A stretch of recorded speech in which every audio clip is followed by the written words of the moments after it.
best videos, OldClassicGamer here, and in this video I would like to talk about some recent happenings and also do a little bit of a rant on one topic.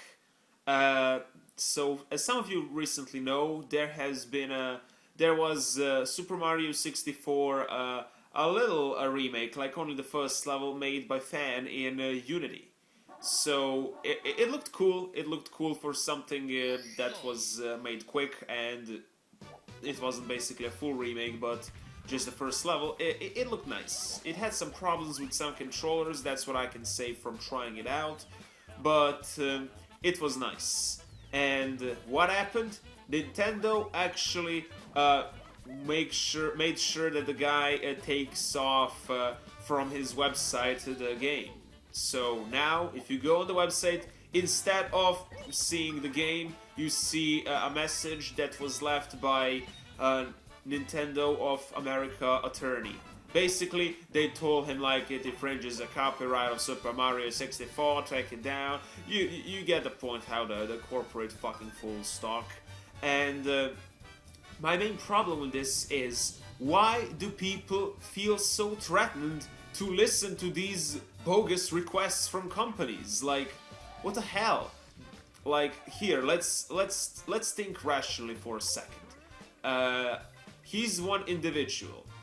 The next thing, he created from scratch, inspired by Nintendo's work. He created his own vision of the same thing. So he didn't copy Nintendo's assets from the original game and do something to them. He created his own from scratch in Unity.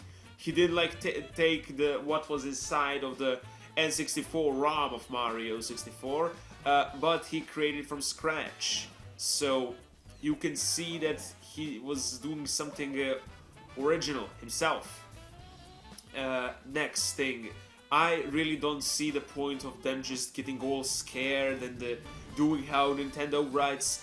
Nintendo can that's right. I wouldn't let them treat me like that. If someone sent me anything similar to that, you can bet that I would never do how they told me. If I made this, if I was the creator of this, I would fucking answer to that attorney. I'm not removing the game. End of story. I hate how.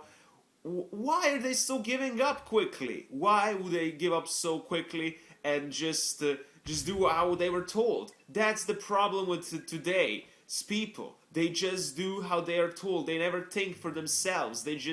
You tell them to do, they're gonna do that. No, you can't do it anymore like that. So,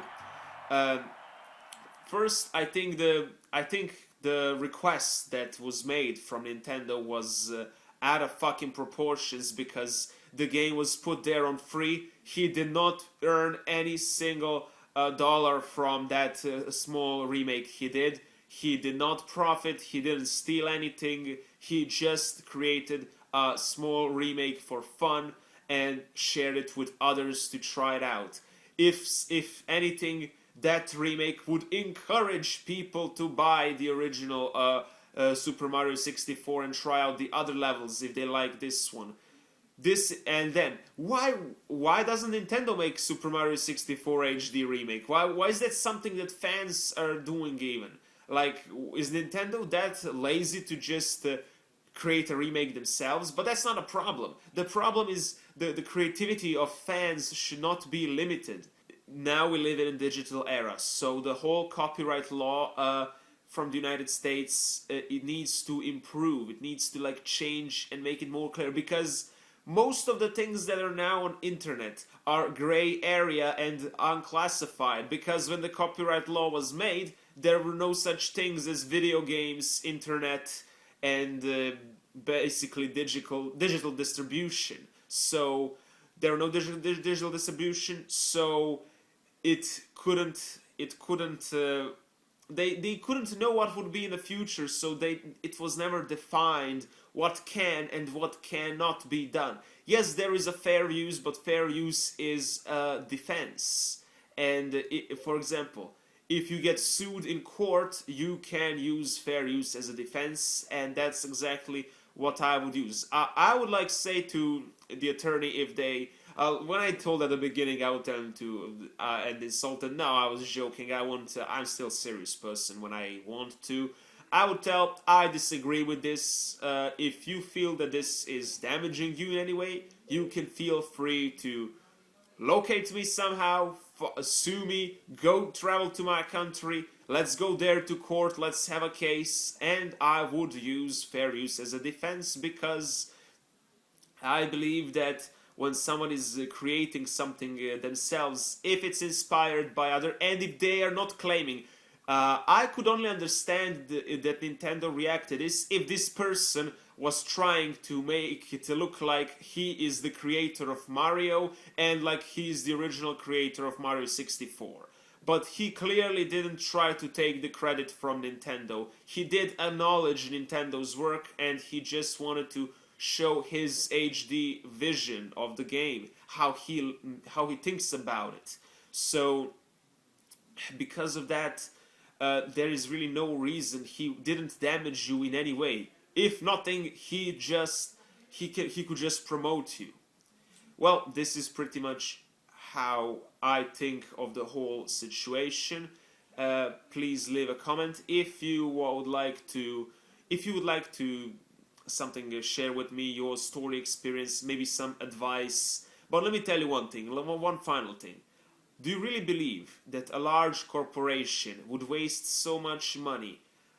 Because let's think like this. Not all people need to be from United States. Maybe there are fans all over the world. What if someone supposedly infringes their copyright from a completely different continent?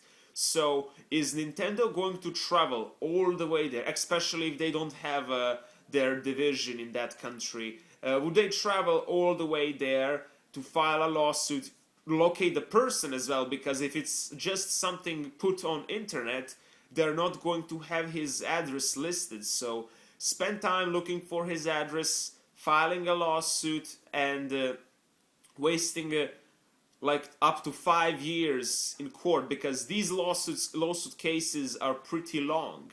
So the companies, like, would they really do all that? Waste so many years on single individual who didn't profit in any way on their work. Like, creating a fan game is not profiting at all.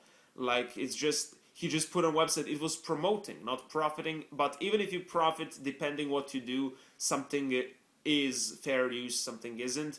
But still, Nintendo wouldn't waste so much time suing a single individual. It's not worth it. Where was there ever a case of one single individual being sued by a large corporation based on something they believe was on some website? No, such case was never happened.